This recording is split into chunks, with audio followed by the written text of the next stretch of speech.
now we're at probably close to 5 million systems. 1 in 9 households in Germany has one of these. That's not a growth curve that is easily replicable with traditional solar, because there's so much work that goes into this from the planning stage to the interconnection phase, right? In Germany, plug-in solar, often called balcony solar, has become a mainstream consumer product. Meanwhile, here in the United States, policymakers, utilities, installers, and millions of YouTubers are still debating what role these systems should play. Today's guest is Stephan Scherer, co-founder and CEO of Craftstrom. Stephan has spent nearly a decade helping shape and sell plug-in solar market and products, first in Europe and now here in the United States. So the question for today's conversation is quite simple. Can solar become an appliance? With plug-in solar, it's essentially click, deliver, install. Amazing. There's weeks potentially, depending on, if we're sold out or not in our case. Click being the purchase online, by the way. Like that's yeah, exactly. Yeah. It's a direct-to-consumer product that one can buy, have delivered the same way Amazon delivers product, and literally install themselves, self-provision themselves. 2016 is when, funnily enough, the Austrian government decided we're going to introduce a law based on this study. The study said, well, you've got the same risk as any appliance if you limit it to the 800 watts that's now known throughout Central Europe. So there was really no downside to this. So the government created the federal law saying this is legal up to this wattage, but you need to register it. Very simple. Yeah. Germany followed suit the next year in 2017, same federal laws, but it took a couple of years to get it right. Finally finished in 2024, I want to say. It was a slow process, but then it was like they say, it was slow, then all at once. The German market, a lot of folks will comment that something like 4 million households have now balcony solar deployed. That seems like a rather large and quick upward trend. Oh yeah. If you look at the diffusion curve of any technology, you've got this beautiful S curves, right? And if you look at diffusion curves for like the iPhone, how quickly that dominated the market, right? And we saw very few technologies can emulate that. And we saw the same thing with this technology, because essentially when we started, and this is late 2010s, right? When we started selling, there were maybe a couple thousand systems in Germany.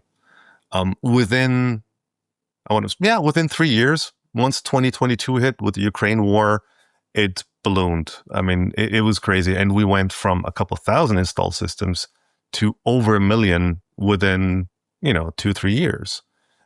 It hasn't been that long. Now we're at probably close to 5 million systems installed. So 1 in 9 households in Germany has one of these. And also Europe at that time was already a fully established market with these systems being sold in supermarkets.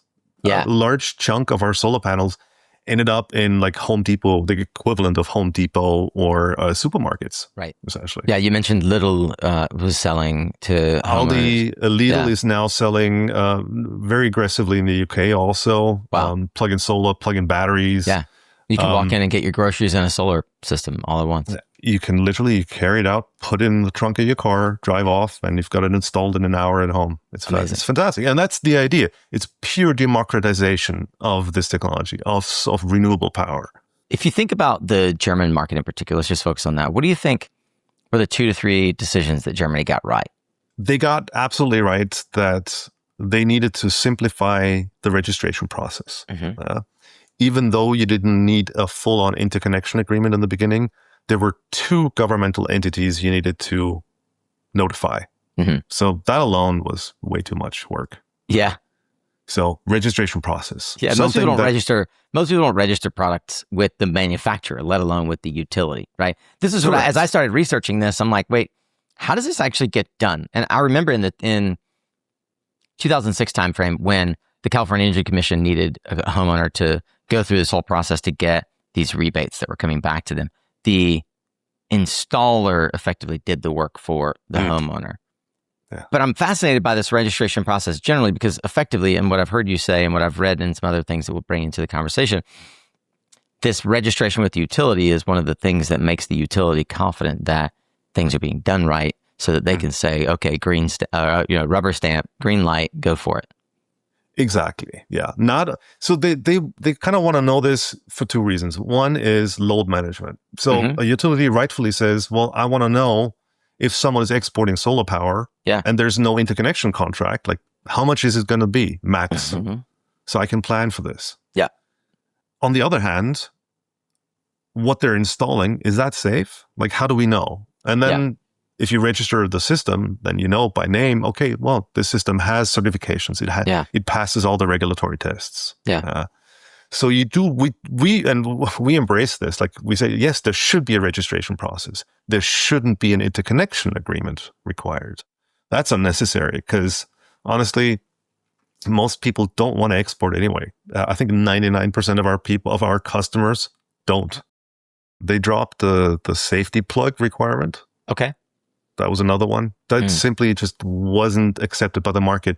You can't say it's a plug-and-play system and then require an electrician to come out and exchange one of the outlets. Yeah. That's then pluggable, lockable, sorry. It's pluggable, obviously, but lockable, so that it can't easily be unlocked by a child, which could then touch the prongs. The prong question was really never an issue in Germany because the certifications already required that these inverters shut down in less than a second. Okay. As if for some quickly reason as they 0.2 unplug, seconds. So as soon as you unplug them, they're dead, essentially. Yeah. All of our inverters. So that was just a no-go. And people weren't accepting it either. So they could just buy a regular cable on Amazon or Ting or whatever. So they dropped that eventually. Also because there's no reason from a fireman's perspective. I was talking to some fire marshals recently that wanted to know about this technology. Yeah. And they were like, but there's going to be more obstructions on balconies if people install these systems. Yeah. And I told them, like, yeah, that's why we are very much against these lockable plugs, because in a case of an emergency, whether it's a tripping hazard or whether you need to unplug it to make sure it's safe, don't make it lockable. Don't make it complicated. Like, let it be a simple plug, just so it quickly unplugs and takes everything out of the danger zone. I also wanted to say the other thing that Germany got right is they capped sales tax on to 0%. Okay, 0% sales tax. 0% sales tax on any of these products. I think this is the first time I've heard. That is a nuance that is more than just nuance. Introducing a new product category with 0 sales tax is an incentive. I mean, they did apply it to all solar products. Yeah, but still. So there was 0 sales tax on all solar products. But the prevalence of these systems, and suddenly millions of people are buying these, right? It was fantastic to see. And this is a 19% sales tax, right? Yeah. This makes a difference. One of the things I keep coming back to from your Germany experience is the role that retailers played. Most people, frankly, can't name a solar company. My parents can't. Your neighbors in Texas probably can't. But they know Aldi, even here in the US. They know Costco. They know Home Depot. That's where they buy the things that break in their home that they need to replace. That's where they buy their appliances. So I'm curious how much of Germany's success, and therefore how much of the United States' success, is actually about putting solar in places that people already trust and buy. Oh, it's a huge factor in this. Our products were in those markets very early on, honestly. As a startup, especially back then, like, there's no way you can have that reach, but you want to disseminate the technology, you want to disseminate the idea behind it.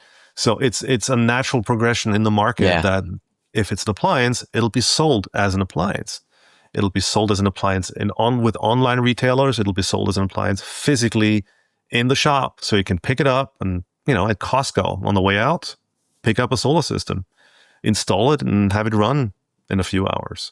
Yeah. That's the idea. And that's how you really make it a benefit and for anyone, really.